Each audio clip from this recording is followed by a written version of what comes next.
시편 108편 1절에서 13절 다윗의 찬송시. 하나님이여 내 마음을 정하여 싸우니 내가 노래하며 나의 마음을 다하여 찬양하리로다.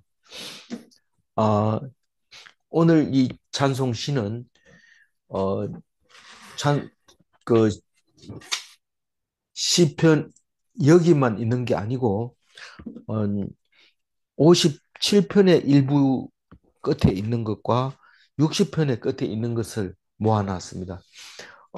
그러니까 다윗의 시인데 57편도 다윗의 시고 60편도 다윗의 시인데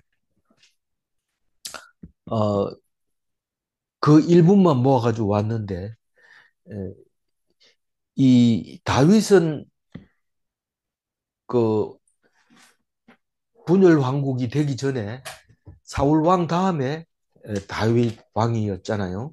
그러니까 우리가 어제까지 늘 이스라엘이 멸망한 유다를 생각하면서 우리가 말씀을 묵상을 했는데 바벨론 포로 끌려갔을 때는 다윗 왕이 솔로몬에게 왕위를 물려주고 솔로몬이 왕위를 제대로 못 물려줘가지고 남유다와 북이스라엘로 나누어졌고 북이스라엘이 먼저 망하고 남유다가 바벨론에 망하고 나서 열왕 열 역대 열왕기 하의 이야기가 나오고 그리고 역대기 하에도 물론 나오고 또 예레미야에도 나오고 에가에서도 나오고 그런 것을 묵상을 했는데 오늘 그 다윗의 시를 묵상함으로 하는 것 중에서 이 끝부분을 두 편의 끝부분을 모아가지고 어, 다윗의 찬송시라고 108편에다 묶어 놓았는데 이게 어떻게 그러냐? 이 108편의 이 시편은 아마도 학자들이 생각에 바벨론 갔다 와서 다시 정리를 한 것 같다. 어, 바벨론 포로 갔다 와서 역대기를 쓴 것처럼 열왕기는 가기 전에 쓸 수도 있지만 정리해 왔을 수 있겠지만 그러나 그 이야기는 그 전에 쓴 거고 갔다 와서 새로 쓴 것은 뭐 역대기처럼 열왕기를 다시 쓴 것, 어, 열왕기를 역대기로 다시 쓴 것처럼 시편은 히스기야 아니고 히스기야 누굽니까? 누가 시편을 정리했다고 그랬어요? 히스기야. 히스기야 맞죠? 히스기야가 정리를 했는데 바벨론 포로 갔다 와서 망하고 난 뒤에 다시 요거는 우리가 따로 찬양하겠다고 불렀을 수 있어요. 이제 시편이 여러 개 있는 것 중에서 음, 모아가지고 말할 수 있는 것처럼 그렇게 말할 수 있는 거죠. 다시 말해서 우리가 노래가 마음에 드는 거 있으면 그 일부를 떼가지고 모아가지고 이렇게 막 메들리로 하는 사람들도 있잖아요. 지금 중국에서 잘 뜨고 있는 노래 중에서 북국의 봄이라는 한문으로 이제 그 노래가 있는데 그 노래가 참 귀에 익숙해요. 그래서 자세히 들어보면 옛날 우리 유행가의 여러 고지를 옮겨가지고 모아놓은 것 같아요. 그래서 그렇게 잘 들리고 익숙한 거예요. 중국 사람들도 엄청 좋아하지만 우리나라 사람들도 중국 노래 중에서 그 노래를 잘 듣습니다. 어떻게 아나 유튜브에 잘 나오면 그 잘 듣는 겁니다. 우리 이 사람 그 한국 사람들이 잘 이렇게 소개돼 있고 그 밑에 댓글 다는 것도 한국 사람이 많거든. 그러니까 그걸 보면 이제 그걸 알 수 있는데 그래서 오늘 이 108편은 두 개의 시편을 모아가지고 짜투리를 이렇게 완전하게 108편을 만들었는데 1절에서 5절까지가 그 57편 7절에서 11절까지 하고 뭐 내용은 똑같은데 글자 번역하는 건 조금 틀린 글자들이 있어요. 오늘 내 마음을 정하여 싸우니 이 말은 이제 50 그 7절에서는 확정되었고 이런 말을 합니다. 확정.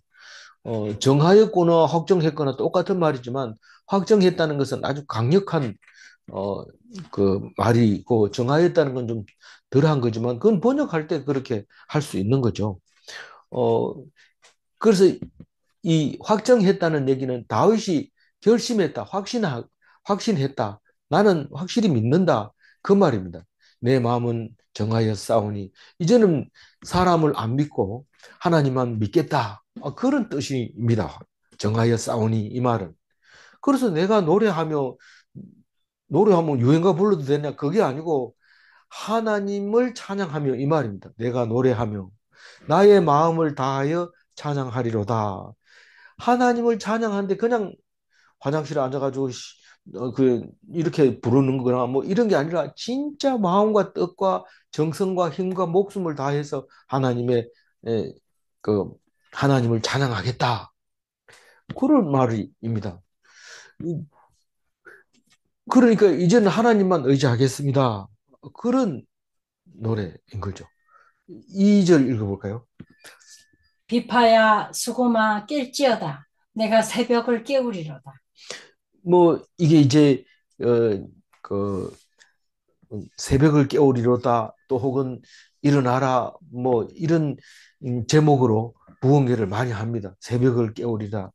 실제로 새벽에 일어나는 역사가 성경 속에 많이 일어납니다. 전쟁 때도 새벽에 잠 안 자고 밤새도록 가서 새벽에 승리하는 그런 이야기도 있지만은 또 우리는 무엇보다도 새벽 기도 이러면은 뭐 종교에 불문하고 새벽에 일어나서 어, 기도하잖아요.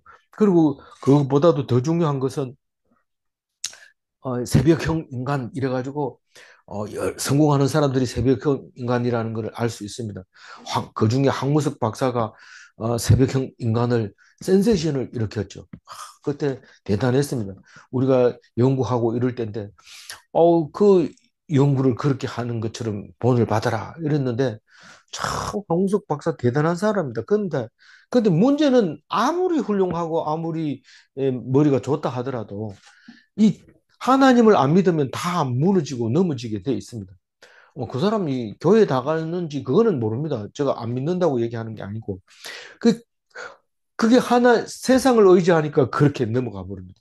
우리나라에서는 절대로 연구 활동을 못하면 돈 받고 연구를 못하도록 돼 있습니다.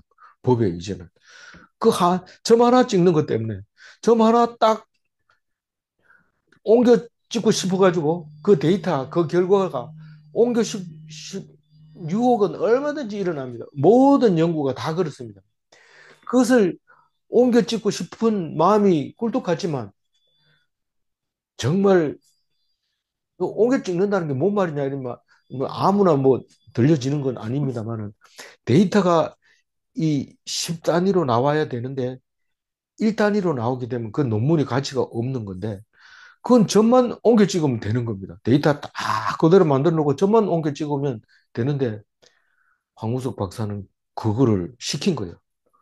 조교를 시켜가지고. 그래서 결국은 음, 물론 이제 난자 기증을 돈 안 받고 했는 거 이런 것도 문제가 되지만 제일 중요한 것은 거짓말 한 거예요. 거짓말 한 것 때문에 결국은 못하고 지금 사우디아라비아에서 말을 이제 품종 개량하는데 지금 그거 가가지고 이제 말이 귀한 말일수록 그 생명이 좀 약하고 이러니까 그걸 이제 복제를 해가지고 어, 도, 그, 왕실에서 연구하는 그런 사람으로 지금 하고 있는데, 뭐, 다른 것도 뭐 한다는 얘기도 있고, 어, 그렇게 지금 나가서 살고 있는데, 새벽형 인간, 또 새벽에 일어났는데, 비파야 수금아 깰지어다 새벽을 깨우리로다 이렇게 얘기할 때 비파 수금은 두 개 다 현악기입니다. 줄수가 조금 틀리고 이 수금은 거의 이제 그 하프로 번역을 하고 있는데 비파는 어, 네 줄짜리도 있고 여섯 줄짜리도 있고 그렇다고 그래요. 지금은 안 하는 건데 하프는 사용하지만 이 다윗하고 이 수금하고는 아주 관계가 있습니다. 다윗이 사울이 이제 어, 하나님이 버렸다고 얘기하니까 정신이 이상해가지고 이 다윗을 불러가지고 수금을 켜도록 이렇게 합니다. 그래서 왕실을 왕실의 법도를 어, 별도로 공부 안 하고 거기 들어가가지고 이 수금을 캐면서 왕실에는 어떻게 해야 되는구나 이렇게 보게 됩니다. 그러나 그걸 하나도 흉내 내지 않았고 다만 그 사울 왕이 이 그 어린 다윗을 그 불다 놓고 수금 켜라고 하다가 그러다가 뭐 갑자기 정신이 돌아오면 막 창을 던져서 죽이려고 하고 이런데 성경에서는 정신이 이상해서 다윗을 죽이려고 한다 이렇게 얘기를 했지만 이상해서가 아니고 이제 악령이 들어가서 이제 그렇게 죽이려고 하고 결국은 다윗은 도망가고 그 아들 사울의 아들 이름 뭡니까? 요나단하고 이제 친구가 돼서 어, 요나단이 예, 사울이 죽으면 내가 왕이 되고 요나단이 그 다음은 네가 해라 이래가지고 약속까지 하고 이제 그 헤어졌던 그런 이야기들이 있잖아요. 그래서 그 다윗은 수금을 잘 캐고 있었는데 이 그 그러니까 이 시가 언제 만들어졌느냐면 다시 말해서 57편은 사울이 다윗을 죽이려고 사람을 보내가지고 죽이려 할 때 이 시를 씁니다. 몇 편을요? 57편을 쓰게 됩니다. 그리고 그 일부가 이제 여기 오늘 나와 있는 거죠. 그래서 수금 얘기만 들어도 벌써 아 이건 다윗의 시 맞구나 이렇게 알게 됩니다. 3절 읽어보세요. 여호와여 내가 만민 중에서 주께 감사하고 문나라 중에서 주를 찬양하오리니. 그러니까 에, 그 수금아 깰지어다 이 말은 영을 살려서 하나님만 의지하게 하는 그 수금으로 노래를 하겠다는 거죠. 일찍부터 아침 일찍부터 그렇게 수금을 연주하면서 제 정신을 차리고 하나님을 의지하겠다 그런 얘기를 하고 있는데 3절 얘기는 내가 만민 중에서 주께 감사하고 이 말이 뭡니까? 사람들이 많은 곳에서 자기가 감사한다는 거예요. 하나님 감사합니다. 그 군중 속에서 그런 얘기를 한다는 얘기입니다. 말 표현은 그렇지만 그 뜻은 뭘까요? 사람 눈치를 안 보고 야, 이 사람한테 절해. 그러면 네 알아놓으면 나쁠 거 없어. 이렇게 해도 아, 예, 그렇습니까? 이러고 그냥 인사하지 깜빡 죽고 그렇습니까? 그럼 뭐 나는 뭐 영원한 선생님으로 삼겠습니다. 이러고 납작 기고 이렇게 하면 안 된다. 그래 안 하겠다는 거죠. 이 다윗이 만민 중에 주께 감사하고 그 중에 감사할 사람이 얼마나 많겠어요. 그런데 하나님께 감사한다. 그리고 문나라 중에서 주를 찬양한다. 이 말은 문나라나 마, 만민이나 뭐가 다릅니까? 이런데 문나라 중에서 이 말은 보통 나라는 종교로 뭉쳐져 있는 겁니다. 우리가 툭하면 저거 종교 전쟁이다 이렇게 얘기하는데 사실 싸우다 보면 종교 전쟁이라고 말해도 괜찮을 정도로 나라마다 같은 종교를 믿고 있는 것을 볼 수 있습니다. 우리가 남북이 이제 전쟁이 난다 하더라도 겉에서 보면 왜 그러냐, 같은 민족끼리 왜 그러냐 했는데 북한 사람들은 그 김일성이가 그냥 그 교주가 되는 거죠, 결국은. 그리고 남한 사람들은 왜 너들도 김일성이를 저기 주로 섬기면 안 되냐? 우리는 벌써 이미 하나님이 들어와 있기 때문에 죽어도 김일성이는 섬기지 않겠다. 그렇기 때문에 만나면 싸우는 거고 앉으려고 하는 거죠. 그 그래서 남들이 볼 때는 종교 싸움인 것 같이 보여요. 실질은 안 그렇지만 그러나 이 다윗이 이야기할 때 주를 문나라 중에서 주를 찬양하오리니 이 말은 다른 종교의 눈치를 보지 않고 오직 하나님만 섬기겠습니다. 그런 뜻입니다. 뭐꼭 이 찬송을 부를 때 다윗의 마음과 내 마음이 딱 같은 건 아니지요. 다를 수 있지만 그러나 이것을 읽을 때 그렇게 읽어진다. 그런 말입니다. 다르게 읽어질 수도 있어요. 4절 읽어봅니다. 주의 인자하심이 하늘보다 높으시며 주의 진실은 궁창에까지 이르나이다. 그 주의 인자하심은 7편에도 나오잖아요. 다섯, 네 번이나 나오잖아요. 주의 인자하심과 인생에게, 인생에게 일으키신 그 기적, 그것을 우리가 감사한다고 얘기를 했잖아요, 어제. 인생에게 행하신 기적으로 말미암아 찬송한다. 근데 이 다윗도 그렇게 인자하심이 높다고, 하늘보다 높다고 찬송하고 있습니다. 하늘보다 높다. 이 말은 최고의 사랑이다. 하나님보다 더 큰 사랑이 없다. 아버지 사랑, 아버지 사랑, 그래. 그거하고 같은데, 사람은 그래도 변질되고 좀 못할 수 있지만, 하나님은 그렇지 않다. 그래서 하나님의 인자하심이 하늘보다 높으시며, 따라갈 사람이 없다. 하늘과 같다 이러면 하늘만큼 올라갈 수 있으면 같아질 뻔하니까 안 되니까 하늘보다 높다. 이렇게 얘기를 합니다.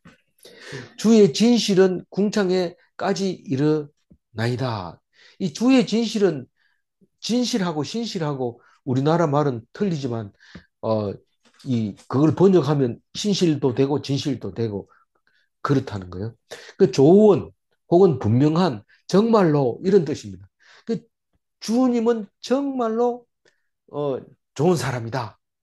어, 그리고 믿을 만한 분이다. 이제 그 말을 어, 주의 진실은 궁창에까지 일어나니 궁창이 하늘이죠. 우리가 창세기를 읽어보면 궁창으로 번역한 것이 땅 위에 땅 밑 하늘 위에 궁창이 있고 음, 땅 아래 궁창이 있고 뭐 이렇다 했잖아요. 그래서 그 궁창에서 물이 이제 아래 위로 물이 있었다. 그 옛날에 창조 때는 어, 구름이 끼어서 물청이 있었다. 그리고 밑에 바다가 있었다. 뭐 이래서 궁창이라고 얘기를 하는데 그 하늘을 말하고 있는 겁니다. 5절 읽어볼까요? 하나님이여 주는 하늘 위에 높이 들리시며 주의 영광이 온 땅에서 높임 받으시기를 원하나이다. 이 높이 들리시며 주는 하늘 위에 높이 들리시며 하늘 제일 높 제일 높임을 받는 주의 이름을 하늘 위에 높이 들리시며 이렇게 표현을 한 것 같아요. 그래서 이게 뭐 찬양할 때 이렇게 그대로 하죠. 이런 찬양이 있습니다. 주의 인자하시며 예, 인자하심을 주는 높이 들려야 된다. 그런 찬양이 있습니다. 주의 영광이 온 땅에 위에 땅에서 높임을 받으시기를 원하나이다. 주의 영광은 하늘에서 그는 주의 영광이 있는데 이 땅에서도 하나님의 영광이 높이 받아지기를 원합니다. 우리 기도하는 것이나 마찬가지죠. 어, 하늘에서 뜻이 하늘에서 이루어진 것처럼 땅에서도 이루어지이다. 이렇게 기도할 때 주의 영광이 이 땅에도 임하게 하소서 하고 기도하고 있는 거죠. 그게 그래서 잠시 어, 그, 이 영광에 대해서 높이는 것에 대해서 잠언서에 나와 있어요. 왜 하나님을 높여야 되느냐? 잠언서 4장 8절 한번 읽어볼까요? 그를 높이라 그리하면 그가 너를 높이리라. 만일 그를 품으면 그가 너를 영화롭게 하리라. 그가 누굴까요? 하나님. 하나님이죠. 하나님을 높이면 하나님이 나를 어떻게 한다고요? 나를 높이고 높이고 어, 내가 하나님을 품으면요. 나를 영화롭게 하시고 나를 영광스럽게 한다. 영광스럽게 한다. 그게 잠언서의 4장 8절에 나오는 건데 오늘 1절에서 5절까지 말씀이 아까 말씀을 드렸습니다만은 57장 7절과 11절 말씀입니다. 똑같아서 제가 뒤에 거 다 지웠는데 1절 말한 것처럼 하나님이여 내 마음이 확정되었고 또 그 다음에 내 영광이 깰지어다 비파야 뭐 수거마 이렇게 나오고 주여 내가 만민 중에서 주를 높이고 그대로 나오고요. 또 그다음 절에는 무릇 주의 인자가 크시다. 뭐 이렇게 지금 인자가 크다는 얘기는 몇 절에 나옵니까? 어, 그 인자 4절에 나오고 5절에는 11절 말씀인데 하나님이여 주는 하늘 위에 높이 들리시며 그래서 어, 그대로 있기 때문에 안 썼는데 그 6절부터 이야기는 60절 60장 찬송에 있는데 그것도 다윗의 시인데 그것도 그대로 있는데 요거는 칸이 남아가지고 그냥 다 적은 거예요. 안 그러면 이제 뒤에 지우고 머리만 이렇게 같다는 걸 표현해야 되는데 거의 똑같은데 이제 그렇게 갖다 적어놨습니다. 일단 읽으면서 참고로 해주시면 되겠어요. 6절 읽어봅니다. 자, 주께서 사랑하시는 자들을 건지시기 위하여 우리에게 응답하사 오른손으로 구원하소서. 이 시는 그 다윗이 에돔과 전쟁을 합니다. 어, 그러니까 57편은 왕이 아직 안 됐어요. 사울이 살아 있어요. 그때 쓴 거고 이 60편은 다윗이 이제 왕이 돼 가지고 자기 밑에 부하 누굽니까? 요압. 요압이 이 그 아람 소바하고 막 싸우다가 다윗이 에돔 소금 골짜기에 있을 때 와가지고 같이 싸워서 12,000명을 소금 골짜기에서 죽입니다. 에돔 사람들을. 그때 이 시를 쓰는 거예요. 그래서 6절을 읽으면 이해가 가요. 무슨 말인지 몰랐는데 그 60편을 읽으면서 이게 그 앞에 1, 2, 3, 4, 60편 1, 2, 3, 4절을 읽어 보면은 이해를 갑니다. 그러니까 무슨 말이냐면 6절부터 뒤에 끝에까지 하는 말이 무슨 말이냐면 우리를 도와 대적을 치게 하소서 이거 내용입니다. 사울이 죽고 나면 다윗은 그냥 왕 하면 될 것 같은데 그게 아니고 전쟁을 계속하게 됩니다. 그, 거의 하고 다 통일하고 난 다음에는 또 아들한테서 또 반역을 당해서 도망가지요.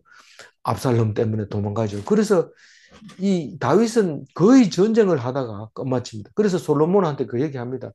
내가 너무 전쟁을 많이 해서 안 된단다. 그래서 네가 성전을 지어라. 그런 얘기를 합니다. 어쨌거나 다윗은 전쟁을 하게 되는데 우리는 전쟁 안 합니까? 우리는 계속 전쟁해야 돼요. 어, 15가지의 대적을 어, 이겨야 되는데 그 이기는 방법은 내가 기술을 연마하는 게 아니고 하나님께 맡기면 뭐예요? 맡기면 성령의 열매가 열리는데 몇 가지가 열려요? 아홉 아홉 가지. 가지가 열려요. 사랑, 희락, 화평, 충성, 온유, 절제, 인내, 자비, 양선. 이거 9가지는 알아야 돼. 그래야 내 적을 이길 수 있는 거죠. 그래서 이 다윗은 적을 이기는 방법도 여전히 하나님 편에 서 있어서 도움을 받는 이야기가 이제 6절부터 끝까지 나옵니다. 이 주께서 사랑하시는 자들은 누굽니까? 이 택함 받은 자들이죠. 아들이죠. 다윗이죠. 다윗 믿고 있는 다윗입니다. 우리는 성도들을 말하고 있구나. 사랑하는 자들. 예수님은 자기를 하던데요. 이는 사랑하는 아들이라. 이렇게 하나님이 자기 보고 얘기했으니까 나는 하나님 아들이다. 이렇게 얘기를 했잖아요. 이런데 맞습니다. 그러나 우리 또한 사랑하는 자들입니다. 하나님이 사랑하는 자들.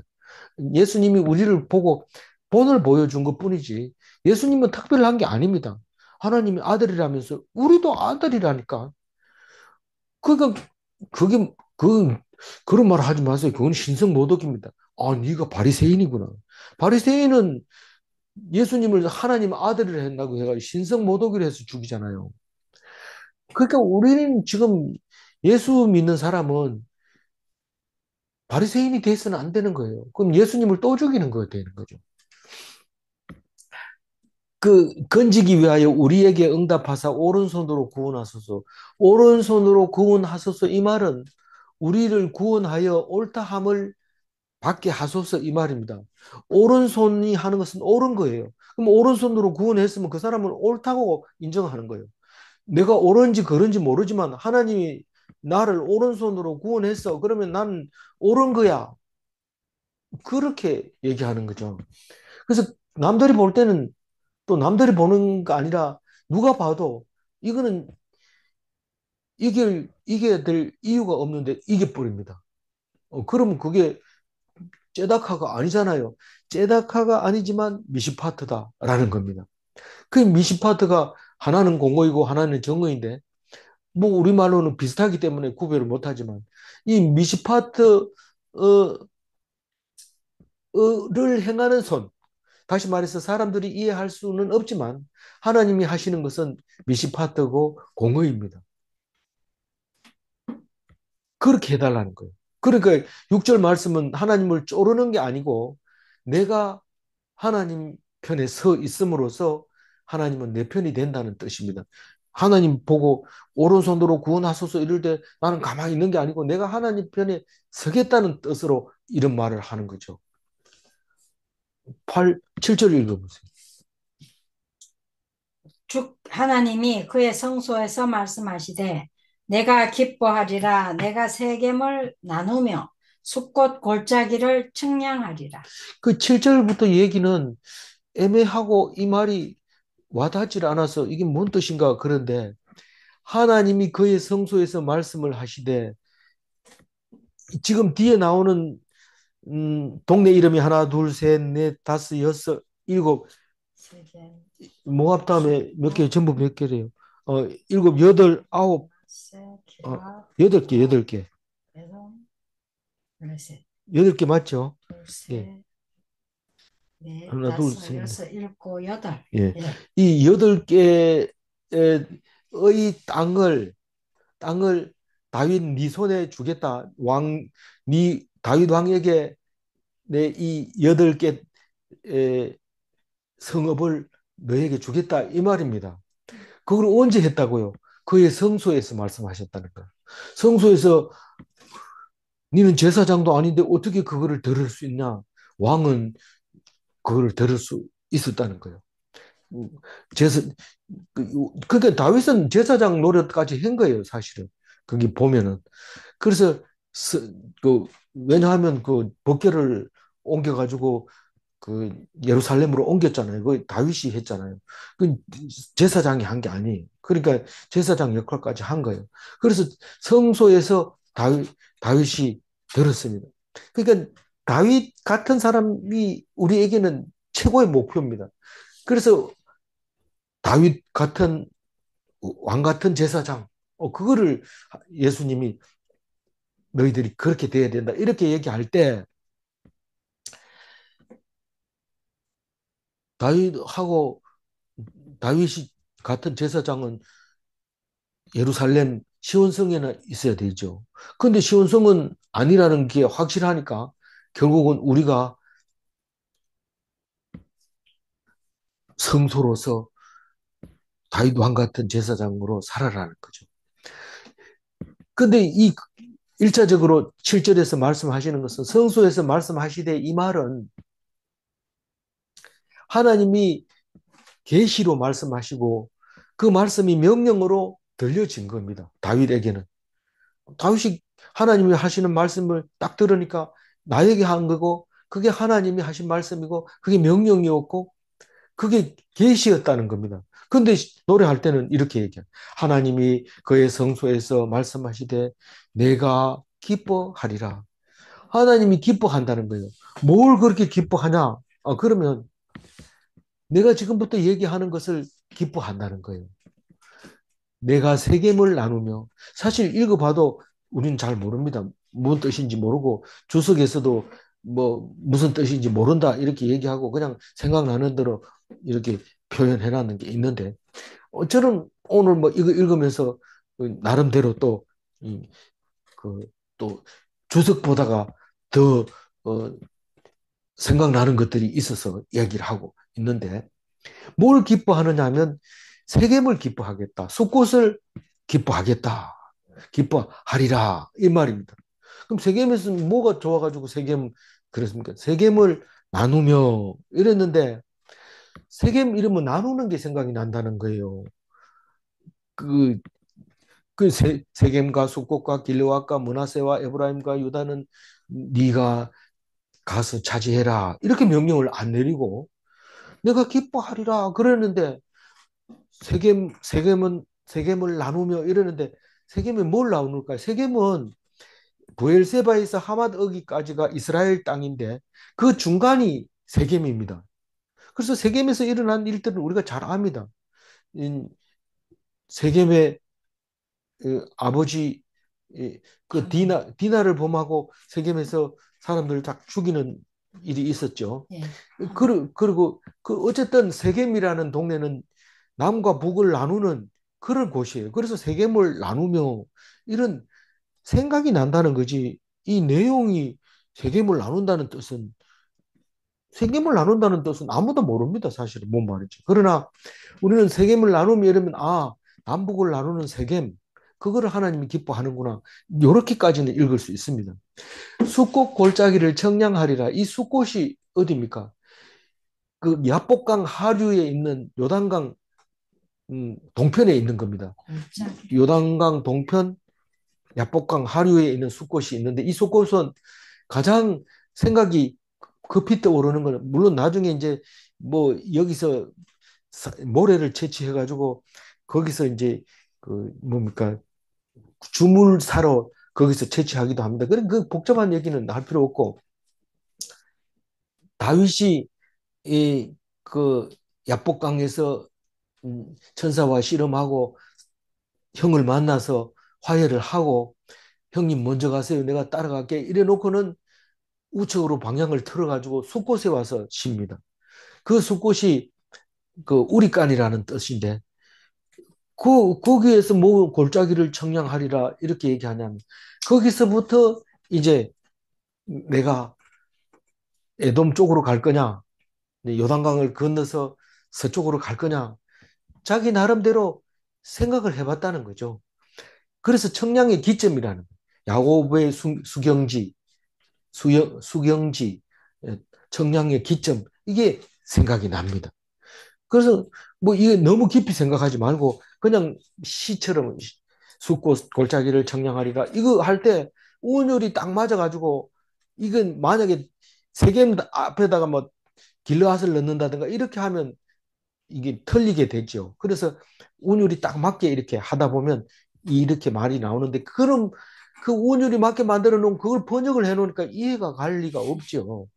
그렇지만 우리는 생각나는 데까지 생각을 해보는 겁니다. 8절 읽어봅니다. 길르앗이 내 것이요 므낫세도 내 것이며 에브라임은 내 머리에 투구요 유다는 나의 규이며. 그런데 아주 뭐 관계 없는 걸 쓰는 건 아닙니다. 이 길르앗이라는 것은 요단 동편을 길르앗 라못 이래가지고 요단 동편을 막 전부 다 길르앗 라못이라고 합니다. 나중에 그 사사기 지나가지고는 그거를 다 거기 가면 뭐 지명 이름도 많잖아요. 어, 그, 마하나임도 있고 뭐 그 많은데 그 길르앗은 언제부터 생겼냐 하면 물론 그, 그, 그 다윗 이전에 그, 그 외삼촌 거기서 한번 만나잖아요. 그 저 야복강 건너기 전에 만나가지고 경계를 할 때 그 길르엣이라는 말을 쓰게 됩니다. 그렇지만 그때 그런 말이 있다고 얘기를 한 적이 있지만 그것보다 더 중요한 거는 므낫세의 아들 어 마길의 아들 이름이 길르앗입니다. 땅 이름이 먼저 만들어졌는지 나중에 길르앗이 그 땅을 차지하게 되고 그 땅을 길르앗이라고 불렀는데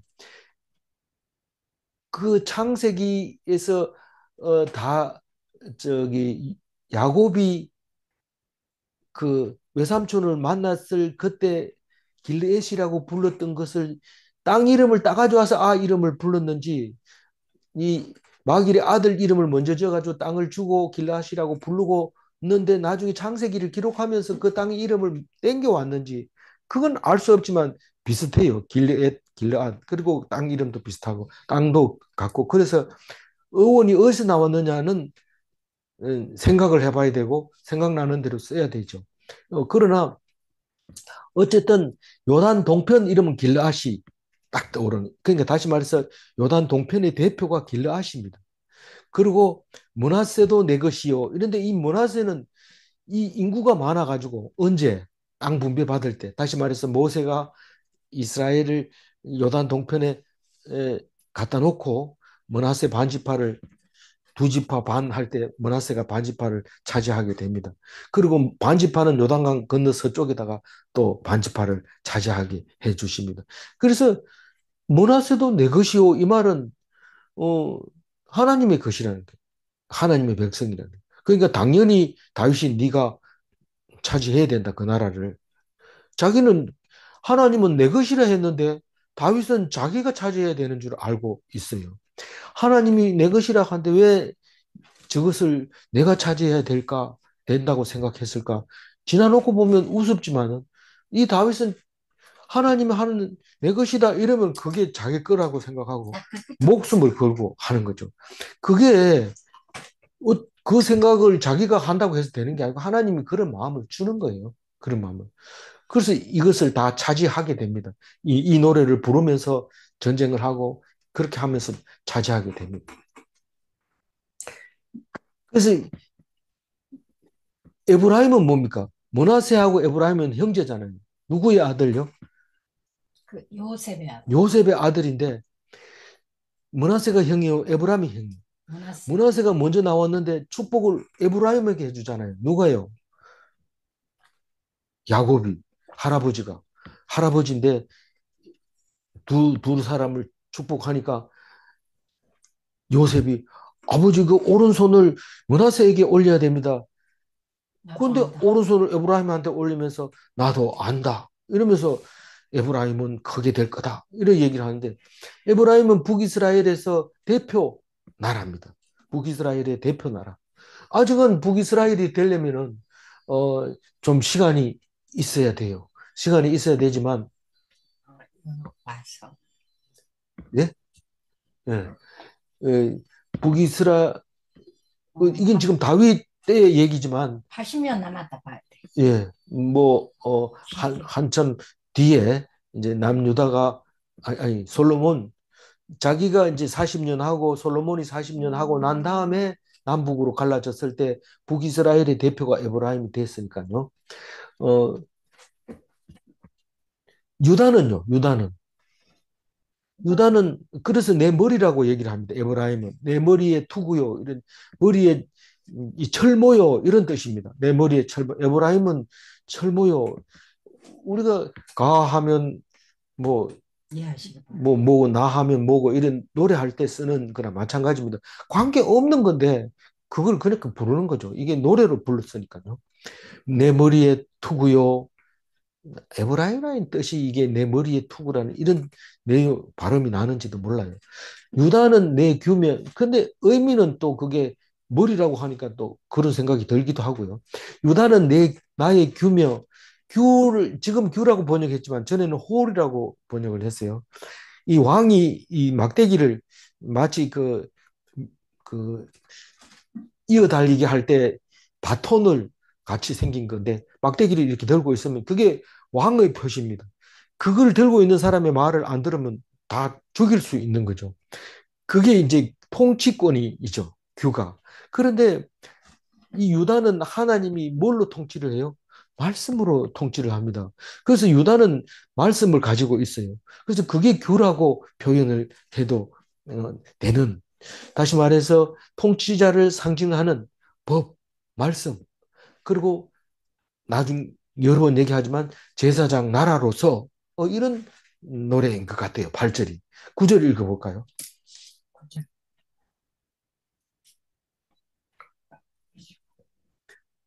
모압은 내 목욕통이라. 에돔에는 내 신발을 벗어 던질지며 블레셋 위에서 내가 외치리라 하셨다. 그게 모압하고 내 목욕통하고 관계를 우리는 잘 모르지만 목욕통이라는 말은 압니다.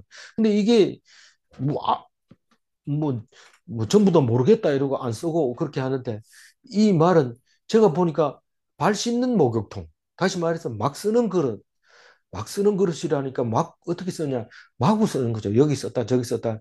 목욕통에는 뭐 김치를 담그기도 하고 그것을 목욕하기도 하고 거기다가 무슨 여물을 넣기도 하고 그걸 뭐 멋대로 쓰고 있는 거죠. 그 모압은 그냥 뭐 그렇게 귀하지 않다. 뭐 규처럼 귀하거나 뭐 음, 머리에 뭐 투구처럼 그렇게 귀한 건 아니다. 목욕토론처럼 쓰는 거다. 사실 모압은 하나님의 백성이 아니지만 그 족속이 살고 있기 때문에 모압이라 한 거죠. 땅은 뭐 이스라엘 땅이니까 이제 차지하라는 뜻이죠. 그러니까 모압도 자기 다윗의 수하에 넣어야 됩니다. 이 노래를 부르면서 결국은 다윗이 넣습니다. 거기 다 통일을 하게 됩니다. 그런데 이제 나중에 다 빼앗기고 또 찾으려고 갔다가 또 실패하고 이런 것들이 반복되고 있는 거죠. 에돔은 사해 남쪽에 있는 거 어제도 그제도 나왔지만 이 소돔과 고모라가 있는 땅인데 땅 밑으로 꺼져버리고 소금 밭이 돼버리는 그 땅이 에돔으로 표현을 하고 있죠. 근데 에돔하고 신발을 벗어 던진 거하고 관계 있느냐? 요거는 좀 관계 있는 것 같아요. 왜냐하면 신발을 벗어 던진다는 말은 모릅니까? 압니다. 무슨 말이에요? 신발을 벗는다 이 말은 권리를 포기한다는 뜻입니다. 다시 말해서 그 룻기에도 나오고 또 어디에 나와요?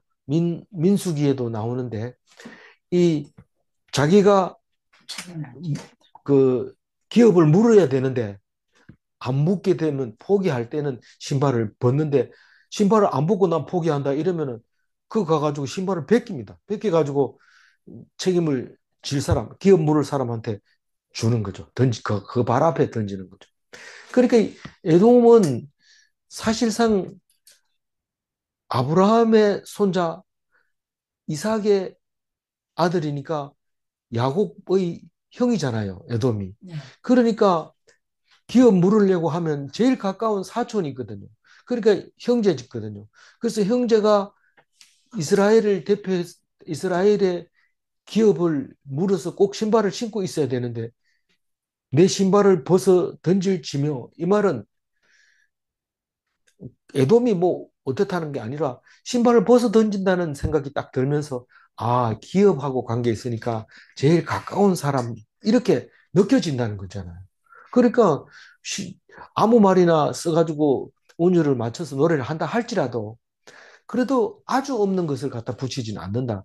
뭐 소리를 가지고 인용해 왔든지 아니면 뭐 글자 수를 가지고 옮겨왔든지 그거를 맞추기 위해서는 글자 수를 옮겨와가지고 말을 만들죠. 우리가 뭐 각설이 타령할 때 외우는 얘기가 그겁니다. 숫자 둘 하면 두루미가 날개 필 때 제일이다 뭐 이런 노래도 하고 그런 것처럼 그 관계 없는 거지만은 관계 있는 거예요. 블레셋 위에 내가 외치리라 이 말은 내가 외치리라 이 말은 주석에서 전부 다 한결같이 이기고 성전가를 부르리라 이렇게 써놨어요. 그거는 어떤 거를 봐도 똑같아요. 그게 뭔 말입니까? 블레셋은 영원히 싸워야 할 땅이라는 거죠. 지금도 여전히 싸웁니다. 그러면서 누구 땅도 아니고 블레셋 땅입니다. 지금도 팔레스타인 땅으로 가자 지구가 있잖아요. 거기를 블레셋이라고 성경에도 표시해 놓고 지금도 여전히 그 땅이 영원히 이스라엘이 밟아보지 못하는 그리고 그 사람들은 음, 뺏기지 않는 그 땅이 블레셋 가자 지구입니다. 그래서 그렇게 8개의 땅을 다윗이 하나님이 나에게 주셨다. 그리고 성전에서 나에게 말씀하셨다. 그 계시로 하나님 말씀으로 명령으로 그렇게 주셨다고 노래를 하고 있습니다. 그러니까 다윗이 계속 이렇게 노래를 부르는데 후손들이 그걸 듣고 기록을 안 할 수가 없어서 기록을 한 거죠. 10절 읽어봅니다. 누가 나를 이끌어 견고한 성읍으로 인도해 드리며 누가 나를 에돔으로 인도할 것. 이, 이 10절을 읽으면서 그 8개의 그 성을 다윗이 다 정복을 하라고 하나님이 하셨는데 제일 어려운 게 에돔이었던 것 같아요. 뭐 거리상으로도 그렇고 작전상으로도 사해 남쪽에 있으니까 이쪽으로 치면 저쪽으로 가고 저쪽에서 치면 이리로 가고 거리도 멀고 그래서 작전도 어려웠을 것 같아요. 그런데 그, 그 걱정을 하는 거죠. 견고한 성읍으로 인도해 드리며 이 말은 에돔이 성이 견고한데 누가 나를 이끌어 가지고 저 에돔 성을 고 그런데 이게 몇 편의 시라고 했어요? 시편 60편의 시인데 시편 60편의 시는 언제 썼다고요? 에돔을 정복하고 있을 때. 그럴 때 누가 왔어요? 저기 그 요압, 부하 요압. 요압이 아람 소바에서 싸우다가 돌아와가지고 에돔을 쳐서 공격을 하고 몇 명 죽였다고요? 12,000명을 죽일 때 그랬어요. 그때 이 노래를 불렀던 거죠. 견고한 상급으로 인도하여 드리며 누가 나를 이끌어가지고 갈 거냐. 그런데 하나님이 안 도와주고 요압이 왔다는 거예요. 하나님이 요압을 보내? 그렇죠. 하나님이 요압을 보낸 거. 그래서 하나님께 감사한 거. 우리 항상 성경을 읽을 때 그렇게 얘기해야 됩니다. 11절 한번 읽어볼까요? 하나님이여 주께서 우리를 버리지 아니하셨나이까. 하나님이여 주께서 우리의 군대들과 함께 나아가지 아니하시나이다. 이 부분이 나이까 나아가지 아니하시나이다 이렇게 어렵습니다. 우리가 저기 왜냐하면 그 문화기 때문에 그렇잖아요. 하셨나? 우리가 그, 음, 그 옛날 고어나 이런 걸 보면은 요새는 사람 만나면 안녕하십니까 이러지만 내가 높으신 분을 지금 보고 있나이다. 이렇게 인사를 하는 거예요. 그러니까 이 인사가 문화기 때문에 그리고 그런 비슷한 게 많아요. 우리가 안 쓰는 그런 그 단어들이 많이 있는데 특히 인사할 때 이럴 때는 많이 다른데 우리를 버리지 아니하셨나이까 이 말은 무슨 말이라고요? 아니하시지요 이 말입니다. 우리 않으실 거죠? 예 아니할 거죠 이 말입니다. 이게 하나님이여 주께서 우리를 버리지 아니할 거지요 이 말을 아니하셨나이까 이렇게 그걸 직역을 해서 그대로 번역하면 이렇게 나온다는 거죠. 그 다음에 하나님이여 주께서 우리에게 군대들과 함께 나아가지 아니하시나이다. 지금 전쟁을 하고 있는 상태냐? 하고 있는 상태인데 하나님이 지금 안 도와주고 있다는 거예요. 그러니까 나아가지 아니하시나이다. 이 말은 나아가야지요. 이 말입니다. 우리하고 함께 가야죠.